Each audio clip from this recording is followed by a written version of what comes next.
আপনারা কি জানেন পৃথিবীতে এত সোনা কবে, কেন এবং কোথা থেকে এসেছে? ইতিহাসে এমন একটা সভ্যতা ছিল যাদের কাছে জলের থেকেও বেশি সোনা ছিল। পৃথিবীতে সবথেকে বেশি সোনা কোন দেশের কাছে আছে সেটা কি আপনি জানেন? কৃত্রিমভাবে কি সোনা বানানো সম্ভব? বন্ধুরা, সোনার বিষয়ে এরকমই সব ইন্টারেস্টিং প্রশ্নের উত্তর জানার জন্য ভিডিওটা শেষ পর্যন্ত অবশ্যই দেখুন। 3100 খ্রিস্টপূর্বাব্দে মিশরের শ্রমিকরা প্রাকৃতিকভাবে পাওয়া সোনা পরিষ্কার করে সেগুলো গলিয়ে ঠান্ডা করার পর যে কাজটা পেয়েছিল সেটা আজ 5000 বছর পেরিয়ে গেছে। এই সময় পর্বে মানবজাতি মোট 1,25,000 টন সোনা পৃথিবীর থেকে খনন করেছে। বন্ধুরা, সবার প্রথমে আপনাদের সোনার ভূতাত্ত্বিক বিষয় সম্পর্কে জানিয়ে দেব। আনুমানিক 5000 বছর আগে মিশরের কারিগররা পৃথিবীর খনি থেকে বড় পরিসরে সোনা খুঁজে পায়। তারপরে সোনা মানব সভ্যতার হাতে পৌঁছায়। পৃথিবীর গর্ভ থেকে বিশাল পরিসরে সোনা উদ্ধার করার এই ঘটনাটা অবিশ্বাস্য ছিল, কারণ পৃথিবী থেকে এত বিশাল মাত্রায় সোনা খুঁজে পাওয়া কোনো সাধারণ ব্যাপার ছিল না। সোনা কিন্তু প্রথম থেকেই পৃথিবীতে ছিল না, সোনা অন্য কোনো জায়গা থেকে পৃথিবীতে এসেছে। কারণ পৃথিবীর ভূতত্ত্ব, পৃথিবীর প্রকৃতি সোনার অনুরূপ নয়। তাই এখানে সবথেকে বড় প্রশ্নটা হলো, তাহলে পৃথিবীতে এত সোনা আসলো কোথা থেকে? বন্ধুরা, আজ আমরা পৃথিবীতে যত সোনা দেখছি সেটা কিন্তু শুরু থেকে পৃথিবীতে ছিল না। ব্রহ্মাণ্ডে সুপারনোভা নিউক্লিয় সিনথেসিস থেকে সোনা তৈরি হয়। মানে বিশুদ্ধ সোনা হলো কোনো মৃত নক্ষত্রের ধ্বংসাবশেষ। পৃথিবীতে যত সোনা আছে সেগুলো কয়েক বিলিয়ন বছর আগে, অর্থাৎ পৃথিবী সৃষ্টির প্রারম্ভিক পর্যায়ে হওয়া উল্কাবৃষ্টির কারণে পাওয়া যায়। মনে করা হয় যে পৃথিবীতে যত সোনা আছে সেটা মৃত নক্ষত্রের ডেব্রিস থেকে এসেছে। সেখান থেকে জমা হওয়া এই সোনা পৃথিবীর ভূগর্ভে চলে যায়। কারণ আমাদের এই পৃথিবী আজ থেকে আনুমানিক 4 বিলিয়ন বছর আগে ধীরে ধীরে ঠান্ডা হতে শুরু করেছিল। আর সেই সময় পৃথিবীতে যত উপাদান ছিল সেগুলো ঠান্ডা হয়ে পৃথিবীর বাইরের স্তর, অর্থাৎ শিলা স্তরে সঞ্চিত হয়। পৃথিবীর বাইরের স্তরের ঘনত্ব 2.6 গ্রাম প্রতি ঘন সেন্টিমিটার, যার ফলে অ্যালুমিনিয়াম, ম্যাগনেসিয়াম, পটাশিয়াম, সোডিয়াম এবং ক্যালসিয়ামের মতো উপাদান পৃথিবীর উপর স্তরে উঠে আসে, কারণ এগুলো হালকা ছিল। অন্যদিকে লোহা, সীসা, তামা এবং পারদের মতো ভারী ধাতুগুলো পৃথিবীর অভ্যন্তরে একটু নিচের দিকে চলে যায়, যার মধ্যে সোনা ছিল।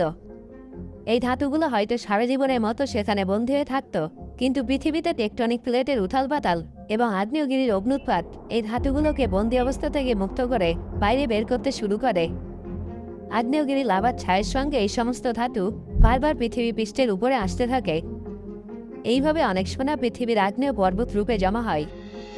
ধীরে ধীরে বৃষ্টির কারণে পৃথিবীর এইসব আগ্নেয় পর্বত ক্রমশ ক্ষয় পেতে শুরু করে এবং সেখানকার কিছু সোনার কণা নদীতে চলে আসে। তারপর নদীর সাহায্যে সোনার কণা সমুদ্রেও চলে যায়। এই সোনার কণার পরিমাণ বড় সমুদ্র এবং বড় নদীর তুলনায় এতটাই কম ছিল যে সেটা খুঁজে পাওয়ার জন্য অনেক সময় এবং অনেক পরিশ্রম ব্যয় হতো। তাই বহু মিশরবাসী নীল নদের প্রান্ত থেকে সোনার কণা সংগ্রহ করতে শুরু করে দেয়। সেই সময়কার মানুষের এই সোনার কণার আর্থিক গুরুত্ব বুঝে গিয়েছিল। সেই সময় কোনো মুদ্রার অস্তিত্ব ছিল না, তখন সোনার মাধ্যমেই ব্যবসা হতো। সোনার জন্যই অনেক সাম্রাজ্য তৈরি হয়েছিল, আবার ভেঙেও পড়েছিল। এমন একটা সময় ছিল যখন সম্রাটদের শক্তিও এই সোনার উপরে নির্ভরশীল ছিল। মধ্যযুগে ইউরোপীয় দেশগুলোতে সোনা দুর্লভ ছিল। মধ্যপ্রাচ্য মরুভূমি ছিল, কোনো নদী নালা ছিল না। এই জন্য আরব দেশের সোনার অভাব ছিল। এই সমস্যার সমাধানের জন্য সেখানকার অ্যালকেমিস্টরা তাদের বুদ্ধি প্রয়োগ করে। ইউরোপিয়ান এবং মধ্যপ্রাচ্যের অ্যালকেমিস্টরা পারদকে সোনায় রূপান্তরিত করার চেষ্টা শুরু করে দেয়। আপনাদের অনেকের মনে হয়তো প্রশ্ন উঠছে যে পারদই কেন? আসলে বন্ধুরা, পারদ এবং সোনার মধ্যে মাত্র একটা ইলেকট্রনের পার্থক্য আছে। যেখানে সোনার মধ্যে ইলেকট্রনের সংখ্যা 80 হয়ে থাকে, সেখানে পারদে এই সংখ্যাটা 79। সেখানকার অ্যালকেমিস্টরা সোনা এবং পারদের মধ্যে থাকা এই একটা ইলেকট্রনের সামান্য পার্থক্যটা মুছে ফেলার কথা ভাবেন, যার জন্য তারা অনেক চেষ্টাও করেন। যদিও তাদের সমস্ত চেষ্টা ব্যর্থ হয়েছিল, তাদের পক্ষে পারদকে সোনায় রূপান্তরিত করা সম্ভব হয়নি। কিন্তু তাও এই অ্যালকেমিস্টদের প্রচেষ্টা বিফলে যায়নি, কারণ তারা পারদকে সোনায় রূপান্তরিত করার জন্য যে সমস্ত পরীক্ষা নিরীক্ষা করেছিলেন সেখানে পারদের সঙ্গে রিয়াকশন করানোর জন্য 3টি অ্যাসিড আবিষ্কার করেন। এগুলো ছিল sulphuric acid, nitric acid, hydraulic acid. আর এই অ্যাসিডগুলো বাণিজ্যিক জগতে সোনার থেকেও বেশি দামি, কারণ এই 3টে অ্যাসিড ছাড়া বাণিজ্যিক সাম্রাজ্য তৈরি হতো না। বন্ধুরা, চলুন আরও একবার সোনার ইতিহাসে ফিরে যাওয়া যাক। 16 শতকে পর্তুগিজ এবং স্পেনীয় সাম্রাজ্য মধ্য এবং উত্তর আমেরিকায় যায়। সেখানে তারা যে সোনার ভাণ্ডারটা খুঁজে পায় সেটা অবিশ্বাস্য ছিল। আসলে ইউরোপিয়ানদের যাওয়ার আগে উত্তর এবং দক্ষিণ আমেরিকাতে কিছু সভ্যতার মানুষেরা বসবাস করতেন, যারা সেখানকার প্রধান বাসিন্দা ছিলেন। যেমন বর্তমান সময় কানাডা এবং আমেরিকা যুক্তরাষ্ট্রে যেসব বাদামি বর্ণের অধিবাসীরা অবশিষ্ট আছেন তাদের রেড ইন্ডিয়ান বলা হয়। এমনই একটা সম্প্রদায় দক্ষিণ আমেরিকা মহাদেশে বসবাস করত, যাদের নাম ছিল ইক্কা সভ্যতা। হাজার বছর ধরে বিকশিত ইক্কা সভ্যতার চারিদিকে শুধু সোনাই সোনা ছিল। সেখানকার ভূভাগ এমনভাবে তৈরি হয়েছিল যে আগ্নেয়গিরি থেকে সবথেকে বেশি স্বর্ণভাণ্ডার সেখানে এসেছিল, যদিও সেখানে লোহা ছিল না। আর ইক্কা সভ্যতার বাসিন্দারা এটাও জানতেন না যে লোহা আসলে কি। তাই ইক্কা সভ্যতার মানুষ সব কিছুতে সোনা ব্যবহার করতেন। তাদের কাছে এতটাই সোনা ছিল যে তারা কোনো দুর্গ তৈরি করলেও সেটা সোনা দিয়েই তৈরি হতো। আর সেটা খোদাই করার জন্য ব্যবহৃত হওয়া হাতুড়িও কাঠ এবং সোনা দিয়ে তৈরি হতো। এই সভ্যতার বাসিন্দাদের ঘরের বাসন, চেয়ার, চামচ সব কিছু সোনা দিয়ে তৈরি হতো। এই সভ্যতা আরও একটা প্রথা ছিল যেটা প্রাচীন মিশরীয় সভ্যতার সঙ্গে মিলে যায়। তারা মৃতদের সঙ্গে সোনার অলংকার চাপা দিয়ে রাখত। তবে তাদের এই সোনার ভাণ্ডারে হামলা চালানোর পর পর্তুগিজ এবং স্পেনীয় সাম্রাজ্যের বাসিন্দারা অবাক হয়ে যায়। তারা কিছুতে এটা ভেবে পাচ্ছিল না যে এক জায়গায় এত সোনা কিভাবে থাকতে পারে। এত সোনা আত্মসাৎ করার লোভে তারা ইক্কা সভ্যতাকে ধ্বংস করে দেয় এবং সমস্ত সোনা ইউরোপে নিয়ে যায়। অষ্টাদশ শতকে প্রায় 1350 টনের থেকেও বেশি সোনা দক্ষিণ আমেরিকা মহাদেশ থেকে ইউরোপে নিয়ে যাওয়া হয়েছিল। এই সমস্ত সোনা তারা লুটপাট করে পেয়েছিল। তারপর 1848 সালের 24শে জানুয়ারি জেমস মার্শাল নামের একজন ইউরোপিয়ান ব্যক্তি আমেরিকার ক্যালিফোর্নিয়ার একটা নদীতে উজ্জ্বল সোনার কণা দেখতে পান। তারপর থেকেই সেখানে স্বর্ণ অভিযান শুরু হয়ে যায়।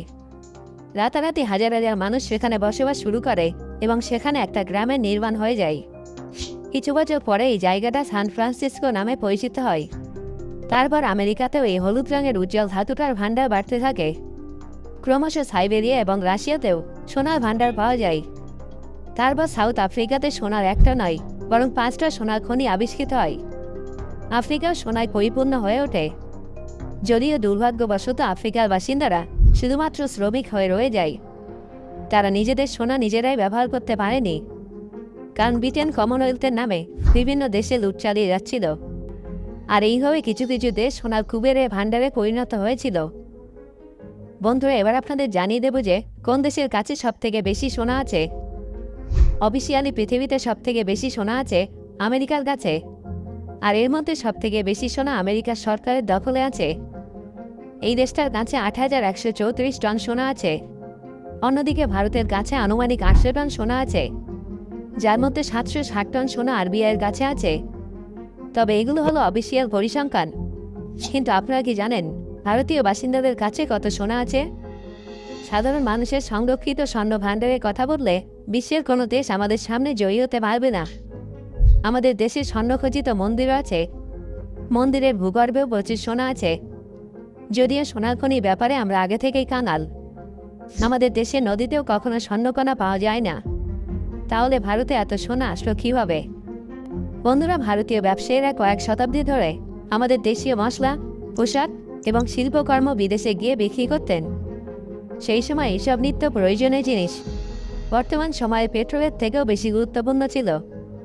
এই ব্যবসার পরিবর্তে ভারত কয়েক শতাব্দী ধরে বিদেশ থেকে সোনা এবং রূপো নিয়ে এসেছে। এইভাবে আমাদের দেশের স্বর্ণভাণ্ডার গড়ে উঠেছিল। সো বন্ধুরা, আমি আশা করছি আজকের এই ভিডিও থেকে আপনি অনেক নতুন তথ্য জানতে পেরেছেন। এই ভিডিওটা আপনার কেমন লাগলো সেটা অবশ্যই আমাকে কমেন্ট করে জানান। ধন্যবাদ।